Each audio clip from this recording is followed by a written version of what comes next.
స్వదేశీ కంపెనీ అనేది మనం మీరు ఇండియాని ప్రమోట్ చేస్తున్నారా లేదంటే అవుట్ ఆఫ్ కంట్రీ కూడా ఏమన్నా trips only India? Only India. Only India. India మాత్రమే. ఓకే. ఈవెన్ నేను కూడా అంతకుముందు శ్రీలంక వెళ్తే Sri Lanka is almost like Kerala నాకు అనిపించింది. దుబాయ్ వెళ్తే మనం జైపూర్ అది అటు సైడ్ ఆ డిజర్ట్స్లో అది తిరిగితే అటు సైడ్ టైప్లోనే నాకు అనిపించింది. అలా డిఫరెంట్ డిఫరెంట్ థింగ్స్ మనం తిరిగినప్పుడు ఇండియాలోనే అన్నీ ఉన్నాయి. ఈవెన్ మనాలి, షిమ్లా, ఇవి కాశ్మీర్ ఇవి కవర్ చేస్తే that is a unique experience. Usually we don't get anywhere ఆ kind of. So then I understood we covered a lot అని. Then of course south Africa ఇంకా డిఫరెంట్ అదర్ కంట్రీస్ నేను తిరిగాను. బట్ ఐ ఫెల్ట్ ఇండియాలో ప్రాపర్గా explore చేసుకోవడానికి మనకి చాలా ఇయర్స్ పడుతుంది. మినిమం 10 to 20 years టైం పడుతుంది ఇండియా కరెక్ట్గా ఎక్స్ప్లోర్ చేస్తే. యా, దట్స్ గ్రేట్ పాయింట్ అండి. అసలు ట్రావెల్ మనిషికి ఎలా యూజ్ అవుతుందని అనుకుంటున్నారు యూజువల్గా? ఇప్పుడు చాలా మంది కార్పొరేట్ జాబ్స్, స్ట్రెస్ అని, డిప్రెషన్ అని, యాంగ్జైటీ అని, చాలా మెంటల్ డిజార్డర్స్తో ఉన్నారు కదా. సో ఇలాంటి వాళ్ళకి ట్రావెల్ ఏమైనా యూజ్ అవుతుందా లేదంటే ఏమన్నా ఉందా? ట్రావెల్ 2 రకాలుగా యూజ్ అవుతుంది. ఒకటి మీరు ఇన్స్టాగ్రామ్లో ఫోటోలు దిగడానికి యూజ్ అవుతుంది, రియల్గా ఎక్స్పీరియన్స్ చేయడానికి యూజ్ అవుతుంది. So it's up to you, మీరేది చూస్ చేద్దాం అనుకుంటున్నారు. ఎందుకంటే ఇప్పుడు చూడండి, నాతోటే చాలా మంది ట్రావెల్ చేస్తారు, చాలా వరకు ఓన్లీ ఫోటోలు దిగడానికి వస్తారు. ఎగ్జాంపుల్ చెప్తున్నాను. కానీ రియల్గా మీరు ట్రావెలింగ్ ఎక్స్పీరియన్స్ చేయాలనే లోపల ఉంటే place it self will change. చూడండి, మీరు ఒక కొత్త ప్లేస్కి వెళ్ళినప్పుడు that place has a story. Correct. Place has a different story. అక్కడ ఒక కొత్త ఫుడ్ ఉంటుంది, కొత్త పీపుల్ ఉంటారు. యూ నెవర్ నో కదా, మీరు అక్కడ కలిసిన ఒక మనిషి చేంజ్ అవ్వచ్చు, మీ లైఫ్ మొత్తం చేంజ్ అవ్వచ్చు. కరెక్ట్. సో మీరు ట్రావెలింగ్ అనేది జస్ట్ ఫొటోస్ కోసం కాకుండా నిజంగా ఆ ప్లేస్ని ఎక్స్పీరియన్స్ చేయడానికి వెళ్తే యుల్ హ్యావ్ చాలా సర్ప్రైజెస్ ఉంటాయి. మీరు ఎక్స్పీరియన్స్ మీకు ఎడ్యుకేషన్ ఏదైతే ఇప్పుడు చూడండి, మనం త్రూ అవుట్ మన లైఫ్లో టెక్స్ట్ బుక్స్లో ఇది చదువుకుంటాం, ఇది ఉంది, ఇక్కడ ఉంది, ఇది ఉంది, కానీ అది మనకు గుర్తుండదు. మనం వెళ్ళి పర్సనల్గా చూసింది మనకు లైఫ్ లాంగ్ ఉంటుంది, గుర్తుంటుంది. ఈవెన్ 10 years బ్యాక్ ఏదైనా ట్రావెల్ చేసినా మనకు ఇప్పుడు గుర్తుంటుంది. సో అట్లా వెళ్తుంటే చాలా మంది పీపుల్ కలుస్తారు, మనకి సర్వైవింగ్ స్కిల్స్ తెలుస్తాయి, ప్రాబ్లమ్ సాల్వింగ్ స్కిల్స్ తెలుస్తాయి, నేచర్కి అడాప్ట్ అవ్వడం తెలుస్తుంది. కరెక్ట్. సో నేనేమంటానంటే, నువ్వు కంప్లైంట్ అయినా చేయొచ్చు. ఇప్పుడు వర్షం పడుతుందండి, నువ్వు నిజంగా నేచర్ని లవ్ చేస్తే వర్షంలో కూడా నువ్వు you can be happy. You can be happy. నువ్వు కంప్లైంట్ చేస్తే యూ మళ్ళీ లోపల కూర్చుంటావు, కార్ లోపల కూర్చుంటావు. మనం డిసైడ్ అవ్వాలి ఏంటి, ఎలా ఎంజాయ్ చేయాలి అనేది. మనం నేచర్ లోపలికి వెళ్ళి దాన్ని ఎంజాయ్ చేయడం స్టార్ట్ చేస్తేనే మనకి ఆ ట్రావెలింగ్ అనేది మత్తులా ఎక్కుద్ది. Correct. It's a great point. And నా ఎక్స్పీరియన్స్ నేను మీకు చెప్తాను. యాక్చువల్గా ట్రావెల్ చేసేటప్పుడు ఫేమస్ పాయింట్స్ ఉంటాయి, కొన్ని ప్రతి సిటీకి కొన్ని ఫేమస్ పాయింట్స్ ఉంటాయి. But I don't like to visit that famous points. నాకేంటంటే పీపుల్తో ఉండాలి, అక్కడ లోకల్ కల్చర్ ఎలా ఉంది, హిడెన్ ప్లేసెస్ ఏమున్నాయి, నార్మల్గా వెళ్ళి నార్మల్గా చూసుకుని వాళ్ళతో ఒక 10 days ఎయిర్బిఎన్బి ఏదైనా బుక్ చేసుకున్నాం, ఏదైనా హోటల్ బుక్ చేసుకున్నాం, పీపుల్తో ఉండే ఒక 10 days 15 days, కుదిరితే 1 month ట్రావెల్ చేస్తే మనకు ఆ కల్చర్ ఏంటి, అసలు వాళ్ళు ఏం చేస్తున్నారు ఏంటి అనేది మనకు తెలుస్తుంది. సో దీన్నే కైండ్ ఆఫ్ టూరిజం అంటారు. నార్మల్గా వెళ్ళి విజిటింగ్ ప్లేసెస్ ఒక 5 ఉంటాయి, చూసేస్తాం, నెక్స్ట్ ఇంకో సిటీకి వెళ్తాం, మళ్ళీ ఇంకో విజిటింగ్ ప్లేసెస్ 5 ఉంటాయి, కవర్ చేసుకుని ఫోటోలు దిగి వచ్చేస్తాం. So what is the difference between both? Exactly off beat locations అంటారు. ఓకే. ఇప్పుడు చూడండి, ఎగ్జాంపుల్ మీరు చిన్నప్పటి నుంచి గ్రో అవుతున్నప్పుడు ఒక టెల్ మీ లైక్ 5 places చెప్పండి, మీరు విన్న ప్లేసెస్ చెప్పండి. కాశ్మీర్, మనాలి, రాజస్థాన్, ఆర్ జైపూర్, ఆర్ కేరళ, ఇలాంటి కొన్ని ఉంటాయి, గోవా. ఒక 5. ఇవి కూడా ఎందుకు ఫేమస్ అయినాయి అంటే, మనం చిన్నప్పటి నుంచి పెరుగుతున్నప్పుడు హీరోస్ అక్కడ సాంగ్ షూట్ చేస్తుండే, మీడియా ఇన్ఫ్లుయెన్స్ అనేది ఖచ్చితంగా ఉంటుంది మనకు. ఆ టైం ఇప్పుడు సోషల్ మీడియా వచ్చింది, అంతకు ముందుకు టెలివిజన్, సినిమాస్ దీని నుంచి influence.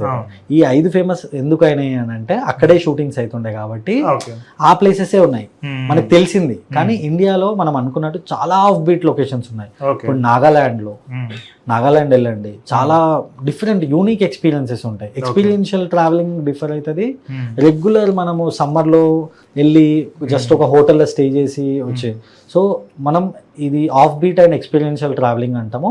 You really go for, మీరు కంప్లీట్గా వెళ్ళి ఒక దగ్గర ఉండి, టెక్నాలజీకి దూరంగా ఉండి ఆ ప్లేస్ని ఎంజాయ్ చేయడం, ఆ ఎక్స్పీరియన్స్ డిఫరెంట్.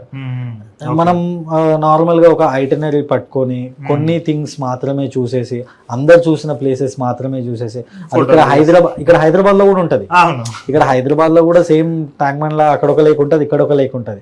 కానీ అక్కడ వెళ్ళి ఆ ప్లేస్ నిజంగా ఫీల్ అవ్వాలంటే మీరు ఎక్స్పీరియన్షియల్ ట్రావెలింగ్ చేయాలి. అది మీకు హెల్ప్ అయింది. దీనికి ఏమన్నా ఉంటుందా మనకు ప్యాకేజెస్ టైప్ లో? ఎగ్జాక్ట్లీ. ఇప్పుడు మా దగ్గర ఇంతకుముందు మీకు చెప్పినట్లుగా ఎక్స్పీరియన్షియల్ ట్రావెలింగ్, ఇప్పుడు off beat travelling, regular places కాకుండా కొంచెం apart from and same way like, ఎందుకంటే ఇప్పుడు మనకి అది కవర్ చేసుకోవాలి, అంత దూరం వెళ్ళి ఇది చూడలేదా అన్నట్టు ఉండొద్దు. అట్ ద సేమ్ టైం ఆ ఎసెన్స్ ఆఫ్ ప్లేస్ ని కూడా మీకు చూపించాలి. కాబట్టి రెండు కాంబినేషన్ లో పెట్టి ఒక ప్యాకేజ్ లాగా డిజైన్ చేస్తాం. ఒకవేళ మీరు రెగ్యులర్ వెళ్ళారనుకోండి, ఒక ప్లేస్కి వెళ్ళి ఎగ్జాంపుల్ గోకర్ణ వెళ్ళాము, అక్కడ మీరు మార్నింగ్ వెళ్ళి సన్ రైజ్ చూస్తారు, కానీ మీకు తెలియదు ఏంది అక్కడ సన్సెట్ బాగుంటుందని. మాకు తెలుసు, ఎందుకంటే కొన్ని వందల మందిని పంపించుంటాం కాబట్టి, మేము కూడా పర్సనల్గా వెళ్ళి అదంతా ఎక్స్పీరియన్స్ చేసిన తర్వాతనే పెట్టాం కాబట్టి మాకు ఒక ప్లేస్ లా బెస్ట్ ఏముంటుందో తెలుసు. మేము ఒక 3 రోజులు స్పెండ్ చేసి అక్కడ ఉన్న బెస్ట్ ప్లేసెస్ మీకు ఒక హాఫ్ డే లో కవర్ చేసేటట్లు, మేము ఒక 10 రోజులు అక్కడ ఉండి 3 days లో మీకు ఆ బెస్ట్ థింగ్స్ ఎట్లా ఎక్స్పీరియన్స్ చేయాలి, లైక్ ఫుడ్ కానీ, అక్కడ ఉన్న కల్చర్ కానీ, అక్కడ ఉన్న ఏ టైంకి ఏ ప్లేస్ చూస్తే బాగుంటది, ఇవన్నీ చూసుకుంటాం. Okay, good, very excellent information ఇదైతే. సో ఈ ఆఫ్ బైట్ ప్లేసెస్ జనరల్ గా ఫేమస్ ఉండవు కదా, సో ఇప్పుడు ట్రావెల్ ఎలాగా, మీరు ఇప్పుడు ట్రావెల్ ఎలా ప్లాన్ చేస్తారు? లైక్ కార్స్ బుక్ చేసి తీసుకెళ్తారా ఇండియాలోనే కాబట్టి, లేదు అంటే ఫ్లైట్స్ కానీ బస్సెస్ కానీ ఏమన్నా వేరే అన్నీ ఉన్నాయి అంటే పర్ గ్రూప్ ఎలాగా మీరు ప్లాన్ చేస్తున్నారు? ట్రావెలింగ్ దగ్గరకు వచ్చేవరకు మనకి మేజర్గా 3 ప్రాబ్లమ్స్ ఉంటాయండి. అంటే 3 segments which are very critical, ఎక్కువ క్రిటికల్ మనకి ఈ 3 మాత్రమే ఉంటాయి. ఒకటి అప్ అండ్ డౌన్ ట్రాన్స్పోర్టేషన్, రెండోది లోకల్ ట్రాన్స్పోర్టేషన్, మూడోది అకామిడేషన్. ఈ 3 థింగ్స్ కనుక మనకి కంట్రోల్ ఉందనుకోండి, మనకి ఇంకా ఓన్లీ ట్రిప్ పైన ఎక్స్పీరియన్స్ పైన ఫోకస్ చేయొచ్చు. ఈ 3 థింగ్స్ మేము చేస్తాం. ఏంటి అప్ అండ్ డౌన్ ట్రాన్స్పోర్టేషన్ అంటే, either you can go by railway వెళ్ళొచ్చు, రోడ్ ట్రాన్స్పోర్ట్ వెళ్ళొచ్చు, ఎయిర్వేలో వెళ్ళొచ్చు. సో ఈ 3 kinds of depending on customer interest choice బట్టి మేము దాన్ని బుక్ చేస్తాం. లోకల్ వీ అరేంజ్ వెహికల్ అక్కడ.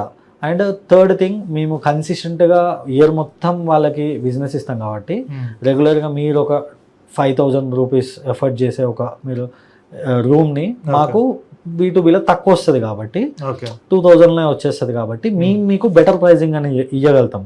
అండ్ కొన్నిసార్లు ఏమవుతుంది, మనం నార్మల్గా రెగ్యులర్ టైంలో మనం ట్రావెల్ చేయం, ఎక్కువ ఎంప్లాయీస్ లాంగ్ వీకెండ్స్లో వెళ్దాం అనుకుంటారు. ఒకటేసారి అందరూ బుక్ చేసుకోవడం వల్ల సర్చార్జ్ పెరుగుద్ది, సర్జ్ అయిపోద్ది ప్రైజెస్. కానీ మేమేం చేస్తామంటే త్రూ అవుట్ ద ఇయర్ ఆ వెండర్స్ తోటి బిజినెస్ కంటిన్యూ చేస్తాం కాబట్టి మీకు లాంగ్ వీకెండ్లలో కూడా అదే ప్రైస్లో ఇవ్వడానికి మాకు ఆప్షన్ ఉంటుంది. అట్లా దానివల్ల మీకు బెనిఫిట్ అయింది. ఓకే, సో జనరల్ గా పీపుల్ ఎలా ప్రిఫరెన్స్ చేస్తున్నారు అంటే, ఏ ఏజ్ గ్రూప్ మీరు ఎక్కువ ట్రావెల్ మీ దగ్గరికి అప్రోచ్ అవుతున్నారు? మా ఎక్కువ బికాజ్ 20 to 35 ఈ age group people, especially corporate employees ఎక్కువ చూస్ చేసుకుంటారు. ఎందుకంటే ఇప్పుడున్న జెన్జీ కిడ్స్ అండ్ ఆల్ ఎట్లా అంటే, కొత్త వాళ్ళతో ప్లేస్ ఒక్కటే కాదు, కొత్త పీపుల్ని కలవాలి అనే దానికి మేము ఇట్లా ఇవి మాత్రమే ప్రొవైడ్ చేయడం కాకుండా, ఎక్స్పీరియన్స్ అన్నాను కదా, ఎక్స్పీరియన్స్ ప్లేస్ నుంచే కాదు, ఒక కొత్త పర్సన్ని మీట్ అయినప్పుడు కూడా వస్తుంది. సో మేము టూరిజం స్టూడెంట్స్ ఉంటారు మాకు గైడ్స్ లాగా, వాళ్ళని హైదరాబాద్ నుంచే తీసుకెళ్తాము, ఎక్కడి నుంచో కాదు, మన లాంగ్వేజ్ పీపుల్ని తీసుకొని వాళ్ళతో పాటు ఇక్కడి నుంచి ట్రైన్ అయితే ట్రైన్ వాళ్ళతో పాటే ట్రావెల్ చేసి అక్కడ 3 days వాళ్ళకి చూపించి ఇవన్నీ చూపించి, రెగ్యులర్ గైడ్ మోడల్ కాకుండా, అంటే ఇగో ఈ ప్లేస్ దీని హిస్టరీ అట్లా కాకుండా వాళ్ళకి సర్టెన్ కైండ్ ఆఫ్ స్కిల్స్ ఉంటాయి. లైక్ మేము హైర్ చేసేటప్పుడే చూసుకుంటాం అనమాట, ఫోటోగ్రాఫర్స్ ని కానీ, డాన్సర్స్ ని కానీ, సింగర్స్ ని కానీ. సో దట్ అక్కడ ఒక గ్రూప్ లాగా ఫామ్ చేసేసి ఒక బడ్జెట్ లో తీసుకెళ్ళి మేము ట్రిప్ ప్లేసెస్ తో పాటు వాళ్ళని ఇన్వాల్వ్ చేసి, యాక్టివిటీస్ లో ఇన్వాల్వ్ చేసి ఎంజాయ్మెంట్ చేపిస్తాం. అంటే ఇప్పుడు నార్మల్గా మనము కొత్త పర్సన్తో వెళ్ళినప్పుడే మనం ఓపెన్ ఉంటాం, మనకు తెలిసిన పీపుల్ తోటి వెళ్తే సేమ్ దాంట్లో ఉంటాం. సో అందరినీ ఒక ఇన్వాల్వ్ చేసి డాన్సెస్ చేపియడము, వాళ్ళని త్రూ అవుట్ ట్రావెలింగ్ టైంలో కూడా ఇట్లా సిక్ అవ్వకుండా పడుకోకుండా ఏదైనా యాక్టివిటీస్ గేమ్స్ కండక్ట్ చేయడము, ట్రైన్లో కూడా గేమ్స్ కండక్ట్ చేయడం, చిన్న చిన్న గేమ్స్ లైక్ యూనో ఇట్లా ఎంగేజ్మెంట్ చేయడానికి అట్లాంటి యాక్టివిటీస్ చేస్తాము. అలా చేస్తూ ట్రిప్ మొత్తం హ్యాపీగా ఎక్కడ కూడా వీళ్ళు మనోళ్ళు కాదు అని కాకుండా ఎండ్ అయ్యే లోపల అందరూ తోటి కనెక్ట్లో ఉంటూ వాళ్ళ దగ్గర నుంచి నేర్చుకొని ఎంజాయ్ చేసి అలా తెలుసుకుంటూ journey experience. Okay, that's great.